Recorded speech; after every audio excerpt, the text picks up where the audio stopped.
Well, hello everybody. We are back with a time-traveling speculative adventure and discussion hour again. Welcome to the second part of the CMTK Talk Hour Time Travel Intelligent Species Extravaganza, where your hosts, myself, CM Kosemen, and my good friend TK Sivgin, go through the natural history of the planet, period by period. So remember those ages of time you had with like Triassic, Jurassic, Cretaceous, Paleocene, Eocene, etc. So for the last episode, we have been going through every period and doing something extraordinary, which many people are loving, it seems. We are looking at the fauna of each period and we are trying to find Silurian hypothesis candidate, or if we can't find them, we are just making them up, surveying the life forms that existed in each past geologic age. To simplify things, this means we are looking at the animals that were alive back then, and we are imagining what an intelligent civilization building species would look like evolving from them. And of course, there are many caveats with intelligence. I mean, you could argue that a lot of animals are intelligent even in the present day. If you've been listening to this channel, you probably know about my idea that all life forms are self-aware and sapient. So we are trying to come up with creatures that could build civilization in a way. So like that computer game Spore, maybe some basic agriculture, some domestication of animals, or maybe actually building physical structures. Now we have caveats on caveats because we also consider a lot of potential intelligent marine animals. But yeah, you're just gonna have to take as in everything. This Talk Hour podcast is full of side discussions, tangent debate, and caveats to caveats. But that's what makes life tasty. And that was a huge ass introduction. And before going ahead and before I turn the mic over to my good friend TK Sivgin, I have one comment to you. Here we are, the two of us, your parasocial buddies, having drinks. I'm having a cold Coke and whiskey here. That's Coca-Cola, not the other Coke. But all these drinks cost money. And all these discussions, they're free. We'll never put them behind the paywall. But you know what's beyond the paywall? Loads of freaking free content from me and TK Sivgin. If you really like what we've been doing, look, I'll be real with you. I'm a human being. I got expenses. So is TK. Just go to Patreon or buy me a coffee. Just go to TK Sivgin's Patreon. If you're listening to me, go to TK Sivgin's Patreon first and give him and then give me $1 per month. Just $1, man. Just $1 for this world of possibilities. And also you get a lot back. There's pictures and creature illustrations that nobody else gets to see. And OnlyFans links. Yeah. So sounds like a solid deal to me. Sorry, I've been running my mouth off. No, it's fine. While you were talking, I was going through the literature I have amassed here on the time periods you're going to talk about. Yep. In the last episode, for context, if you haven't listened, guys, we have only made it as far back as the Mayo. So in general, we only talked about the period called the Neogene. And now we're going further back in time to the Paleogene. So the last epoch of the Paleogene was the Oligocene, which is a very weird time, like a very unusual time, and I think this honestly will be the most difficult one to find intelligent life in. Oh really? I mean, for posterity, this is the time. So this is the phase of life just after dinosaur extinction and just before conventional mammals took over the earth. Yeah, so that's the Paleogene in general, but the Oligocene, that's a subdivision, and so for context, the Oligocene, it starts 33 or more generally it starts 34 million years ago and ends about 23 million years ago. So that's about a span of time about 10 million years. And to give context about what life was, what Earth looked like around this time, South America was still isolated. Africa was still isolated. I think India was only just now beginning to collide Eurasia. Or no, I think it was also still basically you had around the Earth equator, you had one single ocean that kind of cut Earth in half. And that's the Tethys Sea. And this one regulated the climate of Earth and gave it basically a much warmer temperature. But in the beginning of the Oligocene, Antarctica split from Australia and created the circumpolar current, and this began to cool the Earth. Like in the Paleocene and Eocene, Earth was really warm, even warmer than during the age of the dinosaurs. And now things are starting cool, and grasslands, as we know them today, were first starting to appear during this time. And the reason why I said that this will be a difficult period to find intelligent life in is because most of the animals that we conventionally associate with intelligence weren't really around yet. Like you had primates, but you didn't have apes yet. You had elephants, but they were still of the very primitive kind. They basically looked like big pigs. They didn't have trunks yet, and like the largest land animals during this time were actually rhinoceros, which were these giant rhinoceros. Yeah, imagine like a rhinoceros without a horn, but with very long legs and a very long neck. And they're actually, by the way, let's do a side track on these indricotheres. I have seen restorations of these animals with like big, almost elephant-like ears, and they look like the Ronto creature, which you and I really like from the Star Wars prequels and the restored editions. Like, what's the latest consensus on how they looked like? I mean, I know Donald Prothero is the guy that proposed this idea that indricotheres had long ears and also a trunk. In his book, I think Rhinoceros Giant. And I don't know what the latest consensus is, but I remember reading a blog post by Mark Whitten where he kind of criticized that. Well, there actually is evidence that indricotheres would have had like a short trunk, but probably not like an elephant. Like it's more like rhinoceroses, they also have like mobile lip. Probably was more something like that, just like an elongated low upper lip. It could also have been like something never seen before, but I am looking at images of an indricotherian skull, and just for posterity, so this animal is related to rhinoceroses, and despite that it's extremely elongated and its body plan is very enlarged. It's almost like a mammal trying to imitate a sauropod dinosaur. It's got a longish neck, very long legs, and many restorations also dress these animals with rhinoceros armor, which I also think is inaccurate. But that is inaccurate. That is actually something that rhinos evolved only very recently. I mean, so like the sauropods, the exact appearance, despite having complete bones, is a mystery. But I am looking at the skull, and yes, the nasal space is huge, and the front teeth are almost like on a projection that are like, there are these like canine teeth that kind of jut above. So there's like almost like a car's hood, and over that there's just this cavernous nose space. Whether it had lips or a trunk, I don't know, but this thing must also have made like a really strange noise. Yeah, I think it's something in between like the prehensile lips of rhinoceroses and maybe like a short trunk like a tapir. And the ears, I think that was criticized by Whitten because, Prothero's argument was that, elephants have huge ears so they can radiate body heat. But elephants are built very differently from indricotheres. Like elephants are actually very unusual for animals their size because they are built very compact and they have a short neck such. And an indricothere, because it is like elongated basically, it has more surface, already has more skin surface to radiate, so maybe it wouldn't have needed that big, like ears that big, or maybe like maybe that like a big dewlap under its neck, like a giant eland. I was just about to say that, like some loose folds of skin.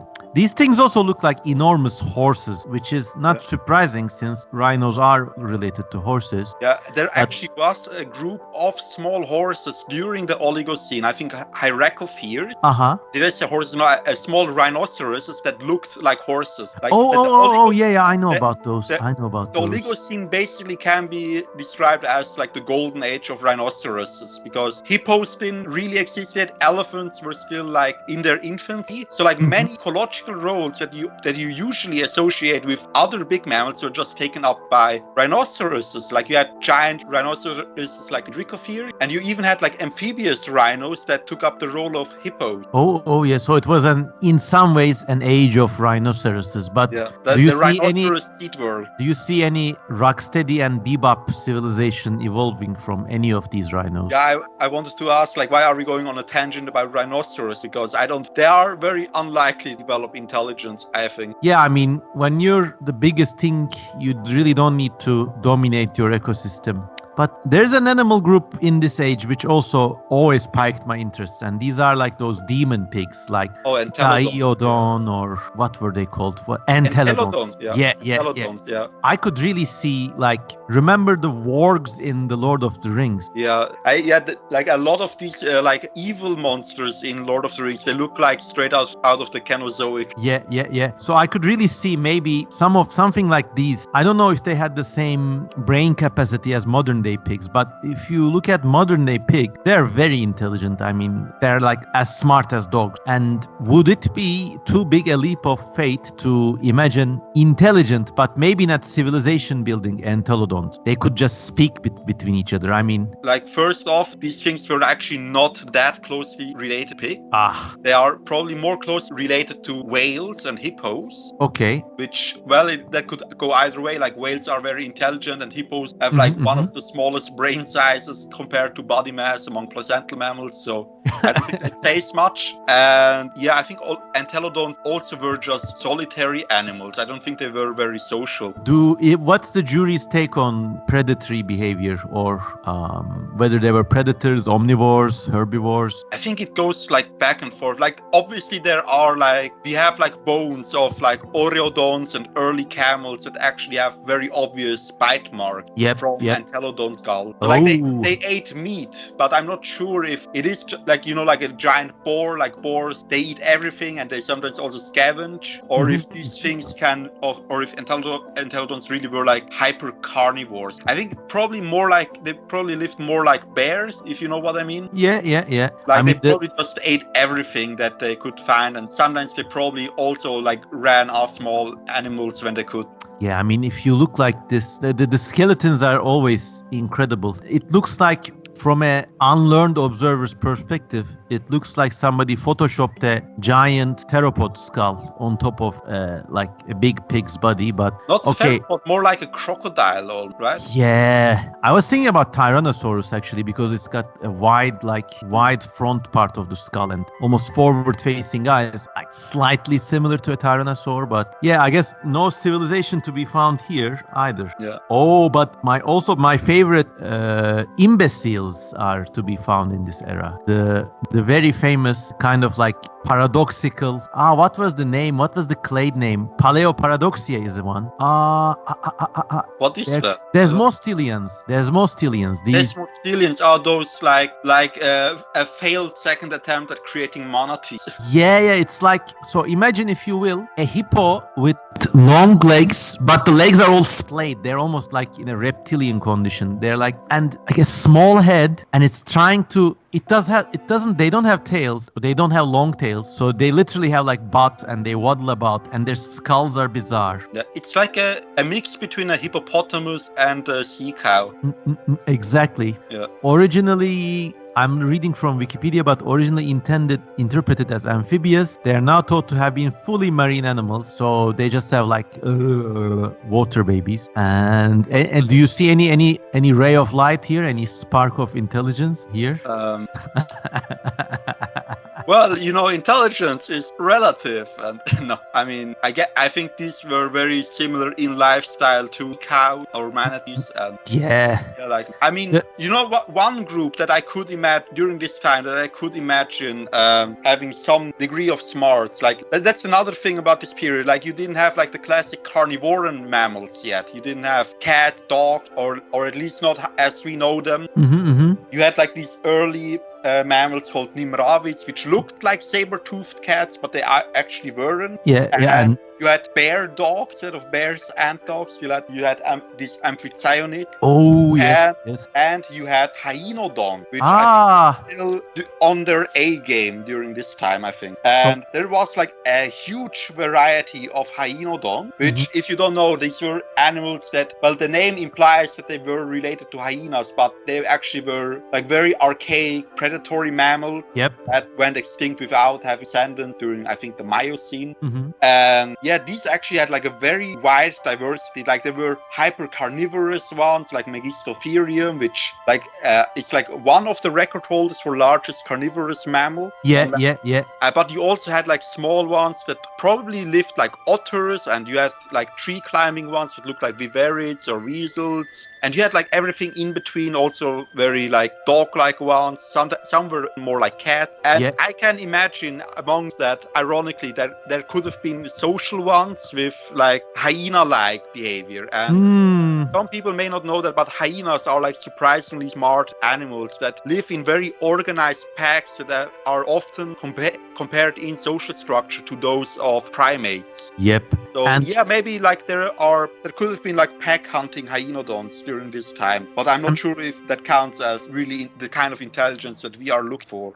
And just a little like side note to the uninitiated, let's explain a little bit about mammal evolution. So there are a lot of meat-eating mammals, and in the present day, almost all of them are grouped under carnivorans. But there's a difference between being a carnivore, like a meat eater, and being a carnivoran. And carnivora is a big group of meat-eating mammals that share a common descent. So cats are carnivorans, dogs are carnivorans. Now, the things we have been talking about, hyenodonts, are a different group of meat-eating mammals apart from the carnivorans. So they were doing the whole carnivory thing before carnivorans evolved. And as TK just discussed, there were a big variety of these. There was these like almost T-Rex type things, and there were even swimming otter type versions. And I am imagining imagine a cross between a sea otter and a beaver, like maybe a delta living semi-aquatic form of hyenodonts, and there's a related species known as Apterodon. And so imagine something like this. Imagine like a race of dam building smart water dog people, that they build dams, they build cities, they engineer canals, maybe they even farm fish, they can weave basket traps and stuff. And this is what comes to mind. I mean, this is a geological period rich in monsters and freaks, but maybe this is one version in which we can come close to intelligence. What do you think? Yeah, it probably is. Unless, I mean, during this time you also had like the first monkeys, like the first non-ape, what is this group called? Like the anthropoid primates. Like these are the animals usually described as monkeys and apes. And yeah, you had the first monkeys during this time. And I guess maybe something could have evolved out of that. And also you had the first lemurs during this time, I believe. Ooh, yeah. When did the lemurs split from monkeys proper? Do you know? Oh, well, you know, that's a loaded question. Oh. The thing, like the lemur fossil record is a bit weird. And there is like some genetic data that says that like lemurs or there are two big divisions among the primates. Strepsirrhenes, which are the wet-nosed primates, so like that lemurs and lorises and such. And there's the dry-nosed primates, the haplorines, that's monkeys, apes, but also tarsiers, like I think bush babies they're called. And there is some data, like genetic data, that says that these two already split from each other when the dinosaurs were still around on Earth. But there are no definitive fossils of either group until like the Eocene. And two rival houses, each equal in might. Yeah. And basically, the earliest things that you could call primates that we found some fossils from, like the earliest Paleocene, maybe even the Cretaceous, are the Plesiodapt. And generally speaking, you could say like out of evolved two groups, the Adapt and the Omomai. And the Adapt probably gave rise to the Strepsirrhenes in the Eocene, and the Omomaiids or Omomaioids, I think, gave rise to the dry-nosed primates also during this time. All right, so you had either group of these probably already around in the Oligocene, and I believe the Oligocene is like the time when like the ancestors of lemurs and lorises rafted onto Madagascar, which already became isolated during this time. So maybe we could throw in a token monkey civilization there as well. Lemur civilization. I like Move it. Have you watched Madagascar, the movie from DreamWorks? I am too old, my friend. Yeah, okay, that's after your time. It is too late for me. There's a scene in that movie where like there's a lemur tribe that has like just a party. Yeah. I mean, I can imagine because that song was like a popular meme song. Yeah, in because the of that 90s. movie, because they have a scene where Sacha Baron Cohen as like a lemur king sings that song. Oh, well, okay. How do you think this lemur or early monkey-like civilization would develop? And are we certainly locating them on Madagascar? Yeah, sure. Why not? I would really love there to be. Literally. But what if that literally is like the lost civilization of Lemuria? very literal. Yeah. I mean, yes. So yes, Oligocene Lemurians are a distinct possibility. What I would really like there to be, imagine somewhere in deep time, something like these things evolved. They built structures. They built like stone tools, but they're completely like when you see them, they would be like you would know they don't belong to human beings. They're too small, or like I don't know. Imagine something the size of a little finger. So, but they make hundreds of these things, millions of these things even, and there's this entire deposits of them. Nobody knows what made them. Nobody knows how they were used. We all know that they kind of like existed in the Oligocene for a bit, and then they left these tools and they shagged off. So, like that would be a speculative evolution dream come true for me. Yeah, and how do you think they went extinct? Well, that's the thing. Nobody knows. I mean, maybe they went to war with the hyenodontivores. Yeah, exactly. I was gonna say a great war between water people and tree people, but I don't think they would even live in the same habitat. But who knows? There was a kind of meteor impact in the Oligocene, or was there? I'm just skim reading Wikipedia now. Not that I know too deeply. Wait. I think I have chapter open the book right now. There was one in the Chesapeake Bay, right at the border between the Eocene and Oligocene. Oh, okay, so it started with in North America, but there is no sign that this impact actually caused the mass extinction. Okay. Well, I think that is that for the Oligocene period. The animals in this age are extremely interesting, but I think it's slim pickings for an actual civilization, unless something totally unknown and unexpected lived back then. It almost feels like this period was like an after the end again. Yep. Because there actually was a big extinction somewhere in the late Eocene because of the changing temperature, or because of an ancient civilization. Yeah, I want to get to that because they actually addressed that in the original Silurian hypothesis paper, that there were like a bunch of anomalous temperature spikes during the Eocene without known cause. And with that, I guess we can jump just right into the Eocene. Yes. Let's fire up the time machine, and we are now in the God damn it, Eocene era. Yeah. Exactly. This one lasted from 56 million years ago to 34 million years ago. It's a very long era comparatively. And what was the world like? You mentioned big jungles earlier. Yeah. Well, in the beginning, like almost the entire Earth was covered in rainforest, and the world gradually, like this was a really long time period, so the world gradually became drier and a bit colder as time wore on, but there still were no permanent polar caps during this time. Like you had forests in Greenland and Australia. I always wondered that sort of a world concept where you don't even have the idea of grassland. This whole notion of entire habitat being a thing or not being a thing, it's just fascinating in itself. And also the whole world being covered in jungle. I mean, mentally the world just grows exponentially in size because you can't see where you're going. You have to navigate these closed areas, and it must have been a whole different experience. And in terms of speciation and ecology too, like imagine just going into one of those jungles and studying insects there, or lighting it was like Dagobah from Star Wars, Yoda's planet. Yeah, especially like at the beginning of the Eocene and in the previous period, the Paleocene, which I guess we can just include in this discussion because the Paleocene was only like 10 million years, and it was just this bonus stage right after dinosaur extinction. So I'm looking at the life forms of the Eocene era, and let's meet our contestants. So we got the famous Gastornis bird, which was a large, maybe predatory bird unrelated to the terror birds which would evolve later. You have Andrew Sarkis, the giant predatory thing with uncertain relationship. Yeah, that probably, like, it often gets reconstructed as like a mesonychid, which is a type of predatory ungulate. But more than likely, Andrewsarchus was some sort of proto-entelodon. Yeah, the latest classifications do show them right outside the entelodont group. You also have the very early elephant ancestors, Moeritarium, the kind of, I always call it the Star Wars elephant, because it would just be a kind of background creature you would see in the prequels, with a very short trunk, but a low, almost pig-like body, that sort of animal. And what else do you have there? You have the earliest whales, which are actually really cool. Pachycetus and the whole related species lineages that went along with it. Those are cool. Yeah, like at the beginning you have Pachycetus and Ambulocetus, so like forms that could still walk on land. And at the end of the Eocene, you already had like big sea monsters like Basilosaurus or Dorudon.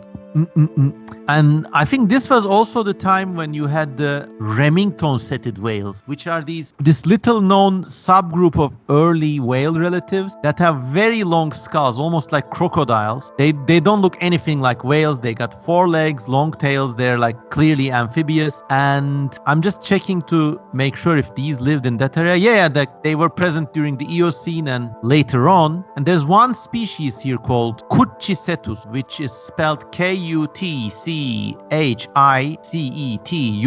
So this is really like if they made a mammal crocodile. The head looks like a gharial, but it's like a crocodile otter, basically. Yeah, the back part of like the skull is huge. It's nothing like a crocodile. There's clearly a big brain case and like lots of anchorage for muscles, and it's just a bizarre creature. Once again, like maybe not a close contender for intelligent species, but you just have to mention it. There's a related form called Dalanistes, which is also very striking. It almost looks like a reptile. Dalanistes. So I don't know. What would be your take for a Eocene sophont, an Eocene civilization? Again, that's very difficult to say, because these are all of these like archaic things that don't really know yet what they want to be. Yeah. I mean, you had an amazing variety of birds. Yep. Especially ground living birds. And yeah, like I said previously, you had also the first primates evolving, like Plesiadaphorms and similar like tree. There was this like one really weird group during this time and the Paleocene called Apatemiidae. Oh, okay. Which, I actually drew them. Maybe we can use that as a thumbnail. Yep. I'll include those.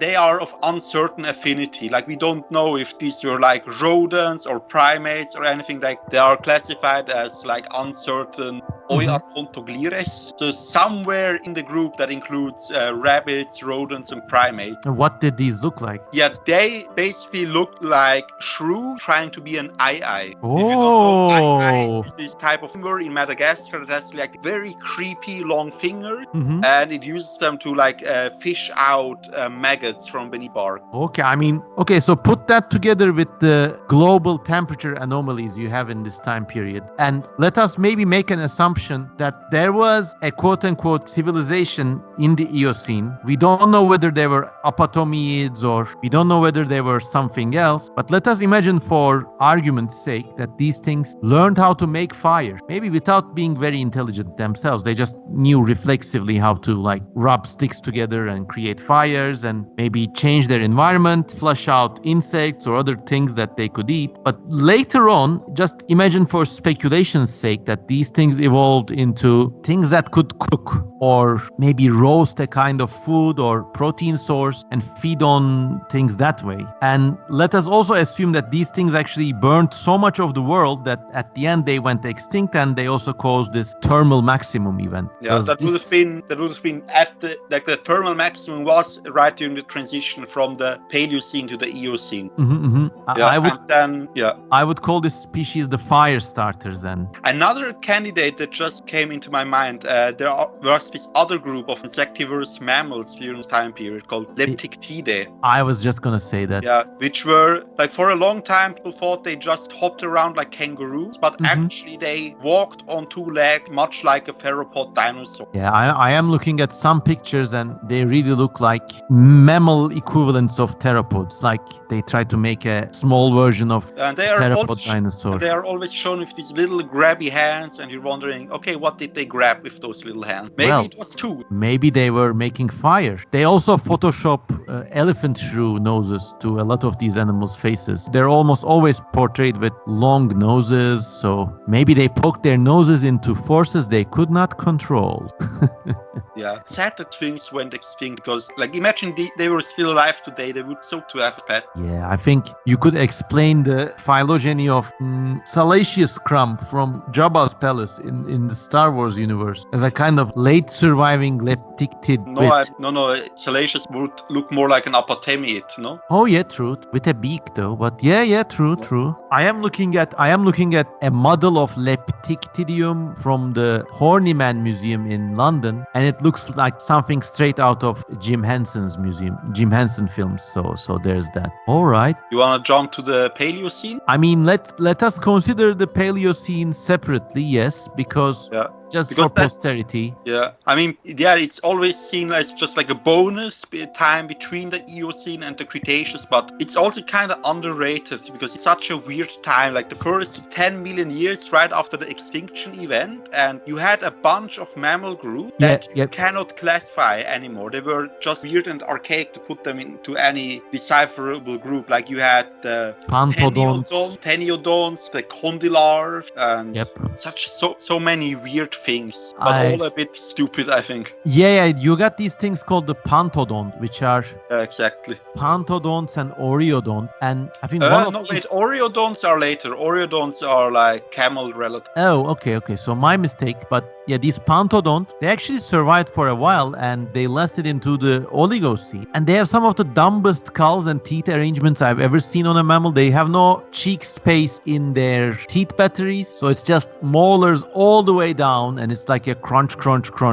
thing. And yeah, I think I also remember, I might be wrong, but I remember reading about them having some of the smallest brain to body ratios in any mammal, which is a dubious honor, to say the least. So don't look for any pantodont super civilizations here. I mean, this being the period right after dinosaur extinction, I am inclined to speculate about late surviving dinosaur, or maybe even a sort of like quote unquote Anunnaki type civilization of late surviving dinosauroids that the world has. Of course, you would not have clade awareness like that, but it would be like the world is out of our dominion. We will keep the fire going for as long as we can, and they're this sort of noble fallen race, you know. And then they just set the world aflame at the end of the period, and it leads to this big temperature spike.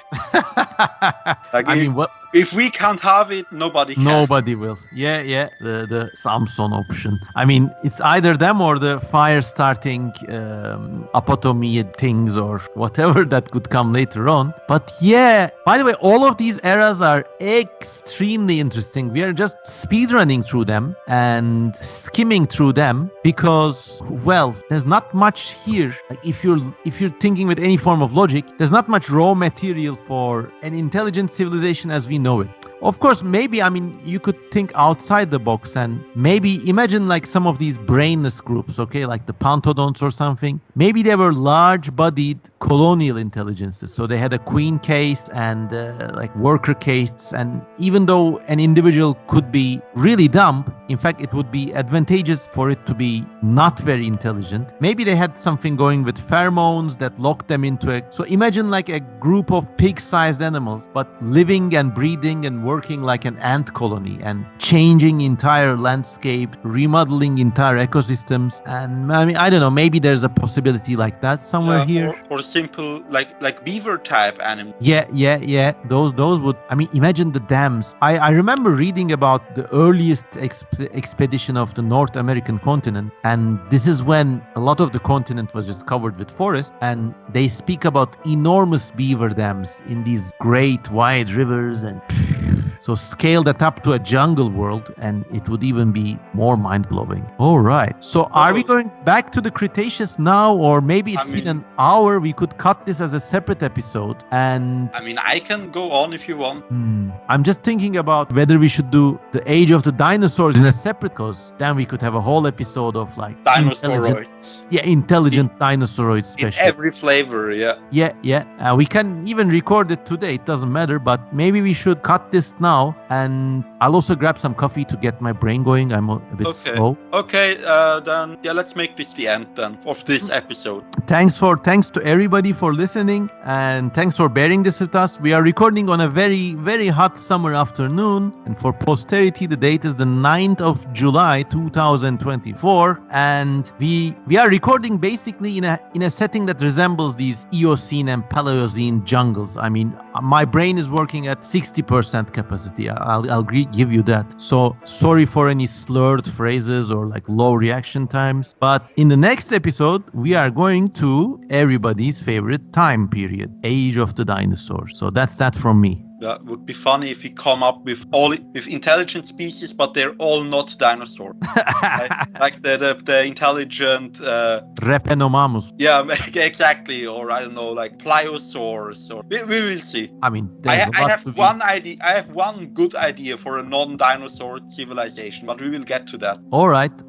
So visit everyone. Please visit Memo's Patreon. Oh, thank you. And TK's Patreon. And any contribution would be a breath of cool, fresh air in these hot, sweltering summer days. So thank you for your time, everybody. And goodbye. Bye. Bye.